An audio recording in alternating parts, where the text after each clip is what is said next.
Hello everyone, welcome in my channel dent care Maharashtra. आज ह्या व्हिडिओमध्ये मी माउथ अल्सर्स मुंह में छाले आना याविषयी थोडीशी माहिती देणार आहे।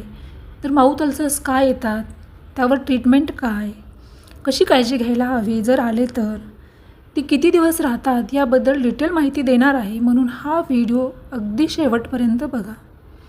तर माउथ अल्सर्स मला असं वाटतं प्रत्येकाने अनुभवलेला आहे। अगदी लहानांपासून मोठ्यांपर्यंत हा प्रॉब्लेम होतो, कधी ना कधी तरी हा अनुभवलेला असणारच आहे प्रत्येकाने।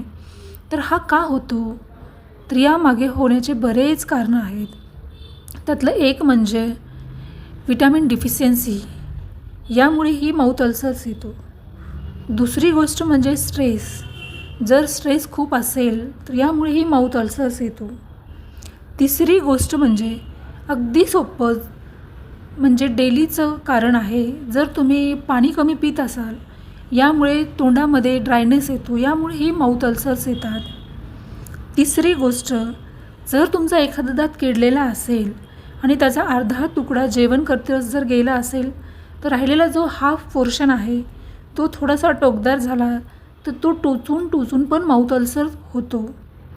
तिसरी गोष्ट, बऱ्याच काळापासून जर तुम्ही एका साईडनं जेवण करत असाल तर त्यामुळे तुम्ही चुकीच्या पद्धतीने म्हणजे वाकडं चावत आहात हे तुमच्या लक्षातही येत नाही। त्यामुळे तुम्ही जेवण करताना किंवा बोलताना तुमचा गालाचा भाग दातामध्ये येतो, त्याला चीक बाईट असं म्हणतात। इव्हन समोरचा ओठ पण दातामध्ये येतो, त्यामुळेही अल्सर होऊ शकतो। आणि हे अल्सर्स दिसायला जसे छोटे असतात किंवा कधीकधी मोठे पण असतात, तसेच ते खूप वेदनादायक आणि त्रास पण खूप जास्त करतात। त्यामुळे आपल्याला व्यवस्थित नीट जेवणही करता येत नाही, पाणी प्यायला लागलं तरीही त्रास होतो, बोलायला लागलं तरीही त्रास होतो। आता हे अल्सर्स होऊ नये म्हणून काय काळजी घ्यायला हवी, जर विटॅमिन डिफिशियन्सीमुळे जर हे अल्सर्स येत असतील तर मल्टीविटॅमिनच्या टॅब्लेट्स घेणं, फ्रूट्स, हिरव्या पालेभाज्या जास्त खाणं, झोप व्यवस्थित ठेवणं, आपलं डेली रुटीन व्यवस्थित ठेवणं, पाणी भरपूर पिणं, जर एखादा आपला दात किडलेला असेल, असा तुटला असेल तर त्याची ट्रीटमेंट करून व्यवस्थित करणं, आपण जर एका साईडने जेवण करत असाल तर दोन्ही साईडने जेवण करण्याची सवय लावणं।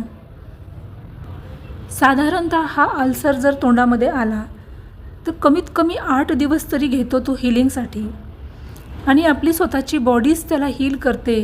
फक्त ते त्रास होऊ नये म्हणून सप्लिमेंट्स किंवा हे जे आपण टॉपिकल ॲप्लिकेशन करतो, म्हणजे की ओरासोर वगैरे जसे जेल आपण डेंटिस्ट म्हणा किंवा डॉक्टर देतात ते लावतो। त्यासाठी आपल्या आहारामध्ये, आपल्या रुटीनमध्ये चेंजेस करायला हवे, पाणी भरपूर प्यायला हवे, विटॅमिनयुक्त डाएट घेणं, त्यामुळं थोडंसं लवकर तो अल्सर बरा होतो।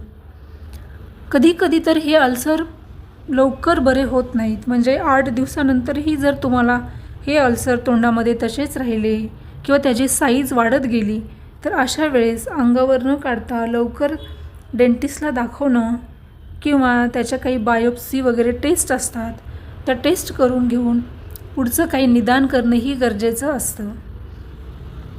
म्हणजे हा छोटासा दिसणारा अल्सर जर वाढायला लागला, त्रास खूप आहे, साईज वाढतीये, सूज वाढतीये, कमी होत नाही आहे, खूप डीप जातोय, खोल होतोय, तर अशा प्रकारे तो मॅलिग्नन्सीकडे पण जाऊ शकतो। त्यामुळे याकडे दुर्लक्ष न करता लवकरात लवकर ट्रीटमेंट करणंही गरजेचं असतं।